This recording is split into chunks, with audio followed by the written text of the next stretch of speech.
کرم کا کروں شکر کیسے. السلام علیکم ورحمۃ اللہ وبرکاتہ. نحمده ونصلي ونسلم على رسوله الكريم. اما بعد فاعوذ بالله من الشیطان الرجیم. بسم اللہ الرحمن الرحیم. وَلَقَدْ أَرْسَلْنَا رُسُولًا مِّن قَبْلِكَ وَجَعَلْنَا لَهُمْ أَزْوَاجًا وَذُرِّيَّةً. صدق اللہ العلی العظیم وصدق رسولہ النبی الامین المختار الکریم. ونحن على ذلك لمن الشاہدین والشاکرین والحمد للہ رب العالمین. ایک بار انتہائی ادب و احترام کے ساتھ ساری کائنات کے مرکز عقیدت جناب احمد مصطفیٰ محمد مصطفیٰ ارواحنا فدا صلی اللہ علیہ وسلم کو حاضر و ناظر نبی مان کر عالم ما کان و ما یکون مان کر آپ کی بارگاہ میں بآواز بلند ہدیہ درود پیش کریں. اللہم صلی علی سیدنا و مولانا محمد معدن الجود والکرم وعلیہ وبارک وسلم. صلاۃ و سلام علیک یا رسول اللہ صلی اللہ تعالی علیہ وسلم. جو آیہ کریمہ ہم نے بیان کی اس کا واضح معنی اور مفہوم یہی ہے، یعنی ہم نے وَلَقَدْ أَرْسَلْنَا رُسُولًا مِّن قَبْلِكَ وَجَعَلْنَا لَهُمْ أَزْوَاجًا وَذُرِّيَّةً، یعنی ہم نے آپ سے پہلے بہت سے رسول مبعوث کیے اور سب کو ہم نے بیویاں اور اولاد عطا کی. تربیت اولاد کے سلسلے میں ماں باپ کی اولین ذمہ داری یہ ہے کہ وہ اپنی اولاد کے لیے دعائیں کریں، کیونکہ والدین کے دعائیں اولاد کے حق میں ایسی ہی مقبول ہوتی ہے جیسے انبیاء کی دعائیں امت کے حق میں.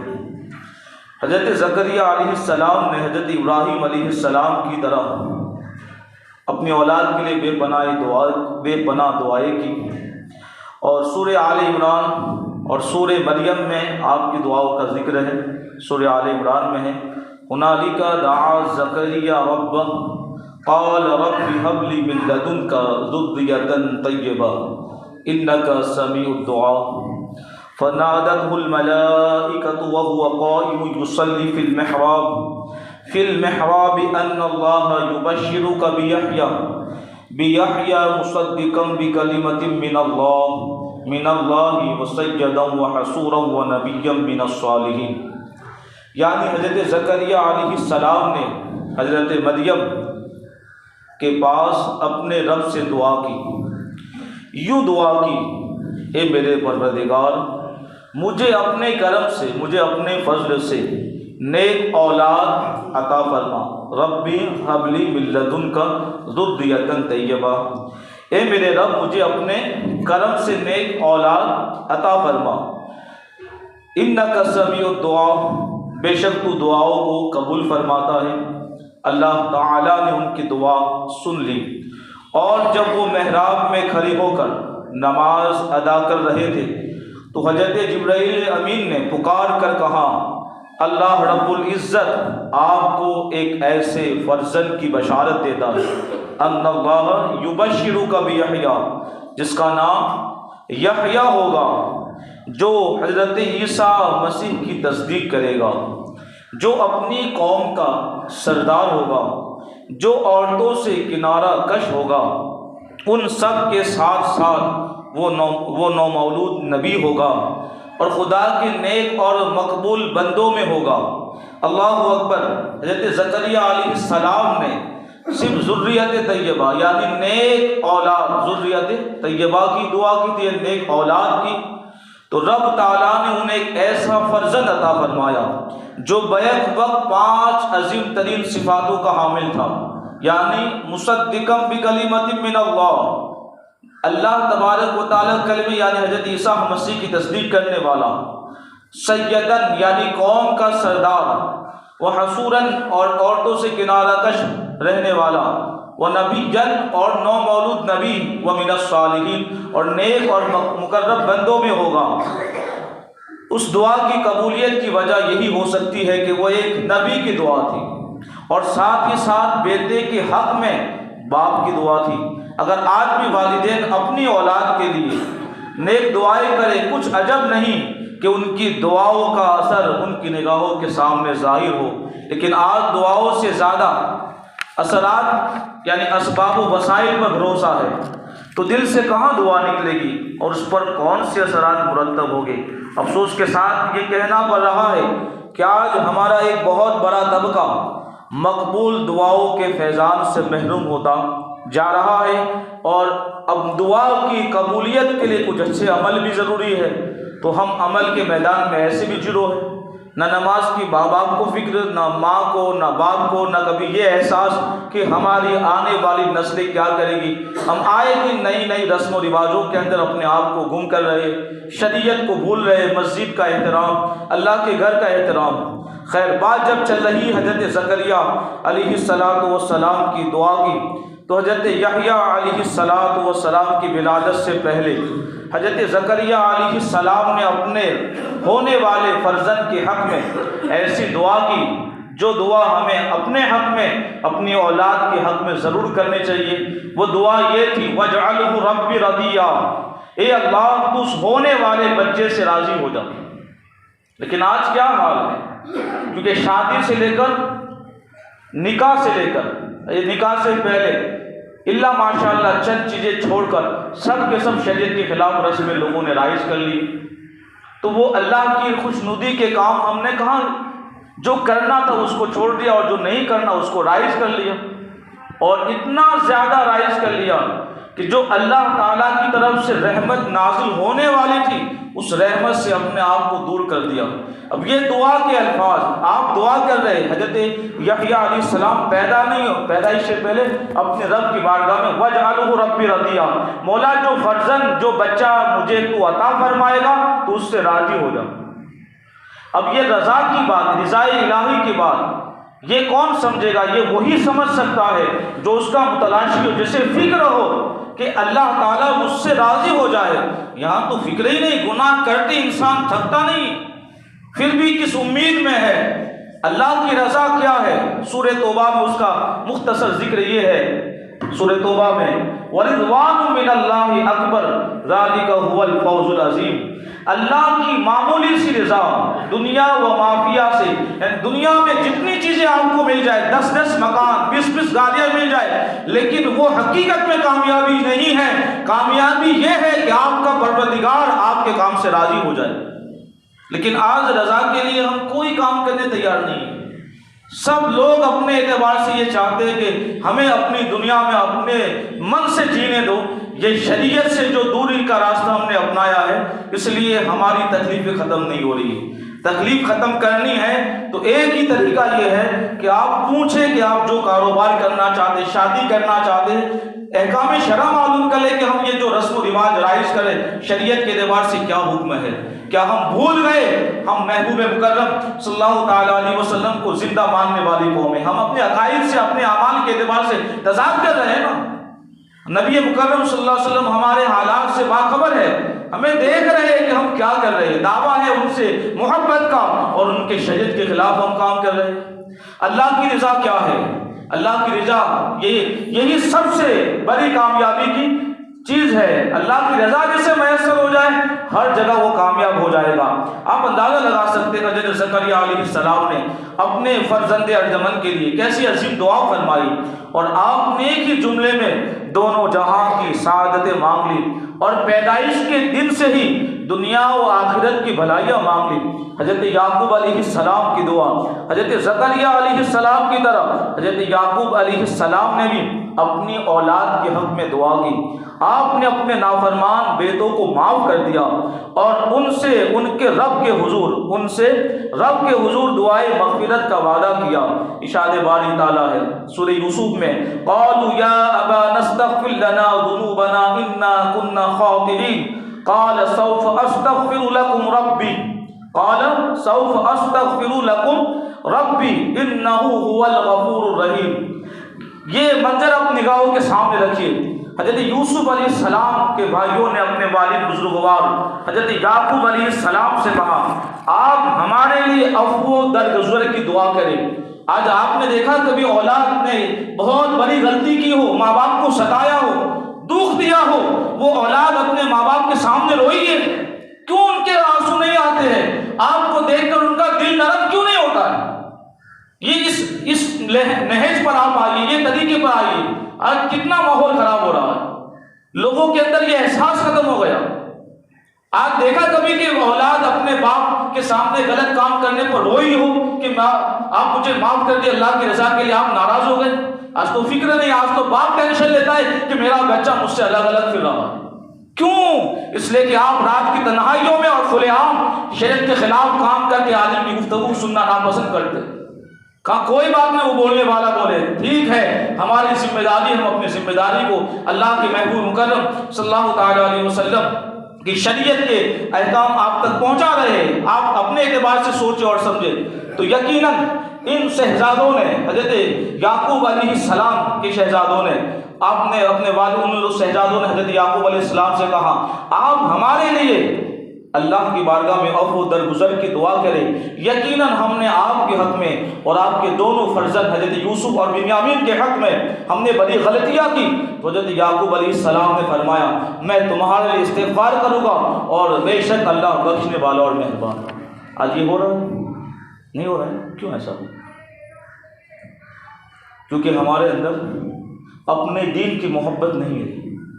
نہیں، ہم اگر مسئلہ بھی پوچھتے ہیں نا کوئی بات تو یہ جاننے کے لیے کہ مجھے عمل کرنا ہے، معذرت کے ساتھ میں کہوں گا، جاننے کے لیے نہیں. رستہ کسی نے اگر آپ کے کام پر اعتراض کیا تو آپ پوچھتے تاکہ میں جواب دے سکوں. مسئلہ پوچھنے والا ہوتا تو پہلے پوچھتا کہ یہ جو میں کر رہا ہوں شریعت کے اعتبار سے صحیح ہے کہ غلط ہے.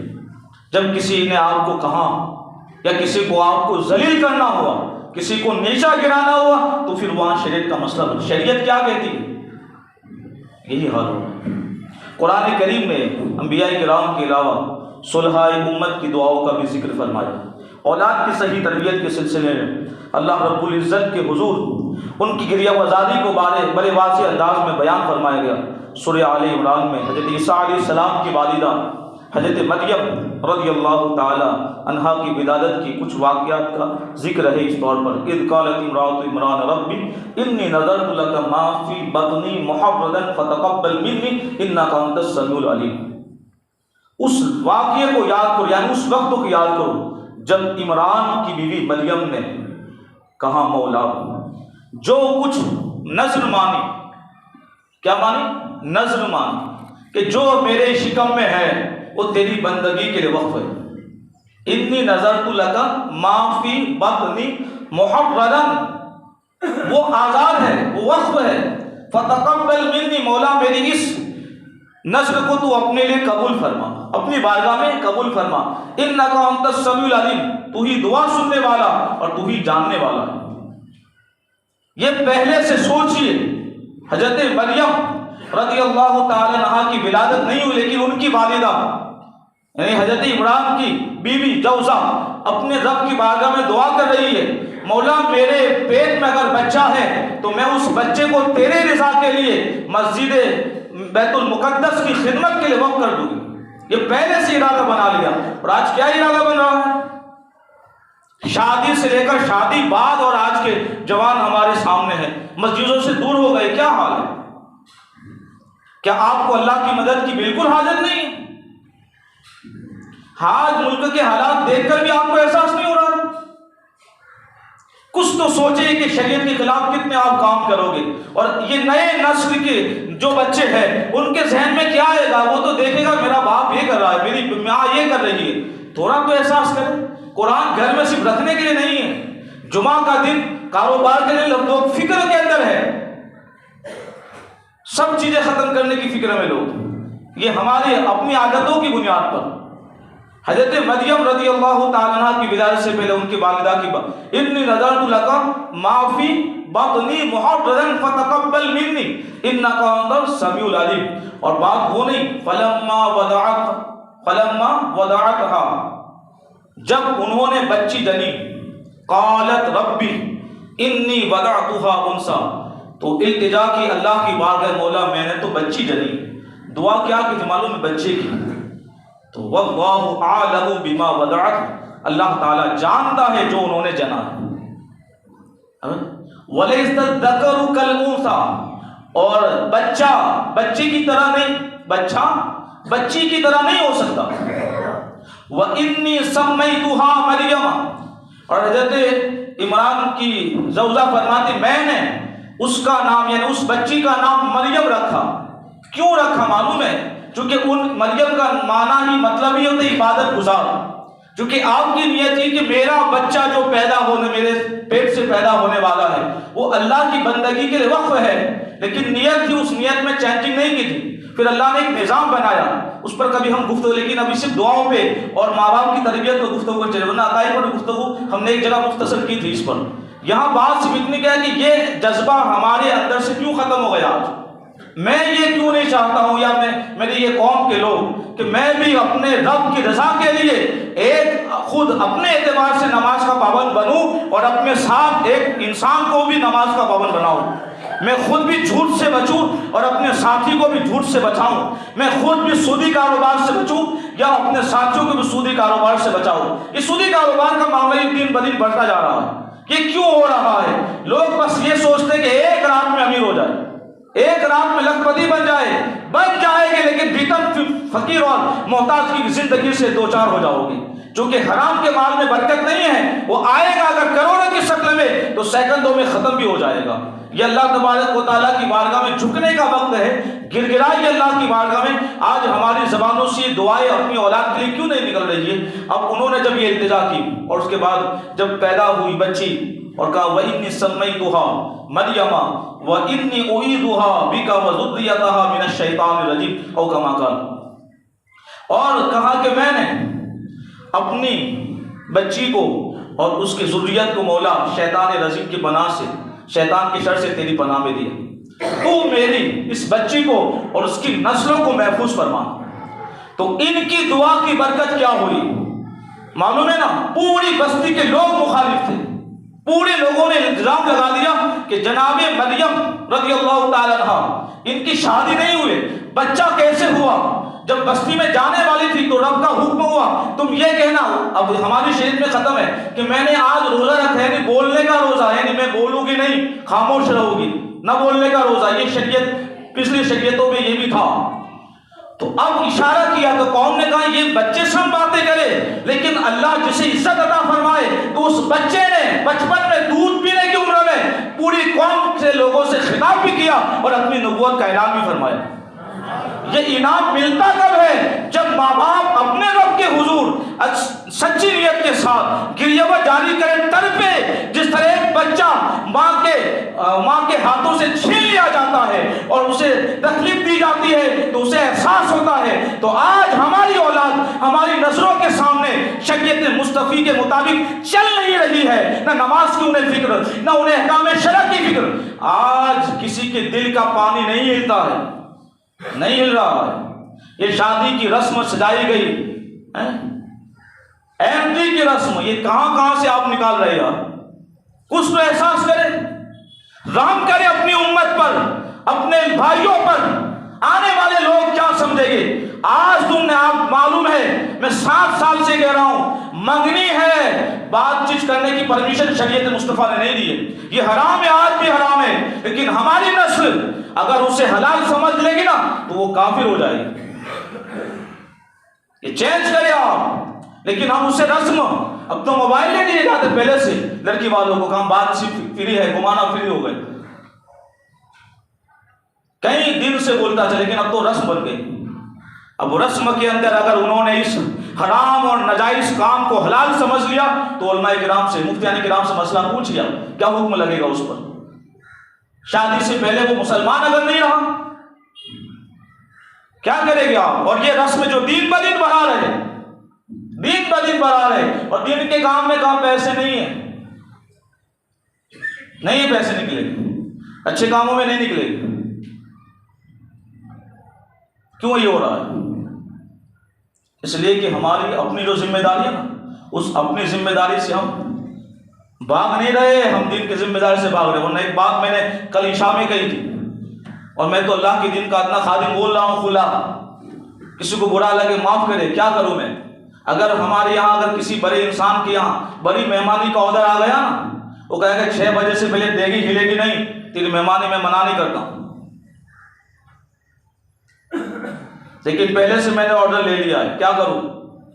تو وہاں سمجھوتا کوئی نہیں کرتا اپنے کاروبار سے، اور جن کے لیے کہ میں کیا بولوں، اس کے گھر فنکشن ہے، یہ بالکل سستا سودا ہے، اور 5 بھائی ہیں نا، 3 بھائی 2 بھائی، 2 بھائی نہیں جائے، 1 بھائی پیچھے سے حاضری پورا کے آ گئے۔ یہ تعلقات ہم نے بالکل ایسے جوڑ کے رکھے، جس کو دکھانا ہے وہ دیکھ رہا ہے۔ اللہ ہم سب کو مہلت دے رہا ہے، ہم سب کو مہلت دے رہا ہے۔ ہمارے آقاؤں نے، قوم کے قائدوں نے، نبی کے سچے وارثین نے اس دین کے نظام کو اتنا پاکیزہ اور صاف ستھرا پیش کیا ہے۔ اگر احمد شاہ بادشاہ علیہ رحمہ اس آستانے جو احمد آباد کی سرزمین پر ہے اپنے سگے داماد کو سزا نہ دیتے نا تو میں شریعت کا حکم ہلکا بیان کرتا ہوں۔ چوراہے کے اوپر انہوں نے داماد کو رشتہ نہیں دیکھا، شریعت پہلے دیکھی ہے، اور آج ہم دنیاوی رشتے کو دیکھتے ہیں، شریعت کو کچھ نہیں دیکھتے۔ یقین جانو آج اگر نہ سدھرے نا، دنیا کی کوئی قوم تمہیں نہیں سدھار سکتی۔ عذاب جو آ رہا ہے، لوگ کہہ رہے یہ حکومت کسی کی نہیں، حکومت اللہ کی ہے۔ اذان میں آ رہی ہے، اذانوں کی آواز ہے، اس لیے تو شریعت اسلامیہ کو حکم نافذ ہے۔ آپ علماء کرام سے پوچھیں یہ دارالحرب ہے کہ دارالاسلام ہے؟ کسی چیز پر پابندی، لیکن ہماری غلط حرکتوں کی وجہ سے اگر کوئی آئے دیکھے یہاں پر، کیا جمعہ کا دن تھا اور پہلے کتنے لوگ آئے، بار بار بولے، کوئی بات نہیں، ہم تو بولتے رہے گے جب تک اللہ تعالیٰ نے زندگی دی ہے اور یہاں ہے۔ شریعت کے خلاف جو کام ہوگا ہماری آواز بلند ہوگی، کوئی ساتھ دے کہ نہ دے، اللہ کی رحمت پر امید کرتے ہوئے ہر خلاف شرع کام پر ہم اپنی طرف سے اپنے رب کی توفیق سے، یہ بھی توفیق الہی پر ہے، اور دعا کرتے مولا تعالیٰ بس مجھے تو نیک کاموں کی ہمیشہ توفیق عطا فرما، اور جب تک یہ زندگی ہے ہمیشہ تیرے دین کے لیے کچھ کر گزرنے کی توفیق دے، اور اگر میری ذات سے میرے دین کو اور تیرے دین کو، یعنی جس پر میں چل رہا ہوں یا جس دین کی میں دعوت دے رہا ہوں، نقصان اگر میرے ایک کام سے بھی ہو، میری زندگی ختم ہو جائے، کیا ضرورت ہے ہمیں زندگی کی؟ لیکن ہماری قوم کو یہ احساس نہیں ہو رہا ہے۔ اس وقت ہزاروں کی تعداد میں 500 لوگ موجود تھے، لیکن کسی ایک نے، بوڑھے نے، نہ ضعیف نے، نہ جوان نے کہا کہ آخر یہ کیوں کر رہے، کبھی پوچھا مولانا سے؟ اور جب طلاق ہوتی ہے، جھگڑے ہوتے، دیکھا مولانا سے پوچھو، پیر صاحب کو لاؤ میدان میں۔ اس وقت خود سمجھ لو کیوں وکیل کو بلاتے ہو؟ جب تمہارے اندر بگاڑ پیدا ہوا، تمہارے زمینوں کے مسئلے ہوئے، ہوگے جہاں جہاں گھروں میں آگ لگے گی، رب کے دین کا مذاق جنہوں نے اڑایا ہے، یہ میری دل کی آواز ہے۔ میں نے شاہ علی جی گامدین الرحمہ کے آستانے پر یہی بات کہی تھی کہ آج یہ قوم کے جوانوں کے اندر کاش اس بیٹی اور بیٹے کو قرآن کے ایک آیت کی تفسیر بتا کے کوئی عالم دین کے ہاتھ اس کے چمائے جاتے، پھر صاحب کو کہا کہ بیٹے اب اپنی عورت سے محبت کرنا اور اپنے ساس سسر کا ادب کرنا، اور اس بہو کو بتایا جاتا تو اپنے ساس سسر کا احترام کرنا، کس طرح ان کی تعظیم کی جاتی ہے، لیکن وہ سارے طریقے ہم نے ختم کر دی۔ شرم و حیا کا ماحول ہمارے اندر سے ختم ہو رہا ہے۔ کیا میں کہوں اور کیا بولوں، وقت میں اتنی گنجائش بھی نہیں رہتی ہے، اور پھر بھی خیر اللہ کی بارگاہ دعا ہے کہ اللہ تعالیٰ مجھے ہمیشہ حق بات پر قائم رکھے۔ السلام علیکم ورحمۃ اللہ۔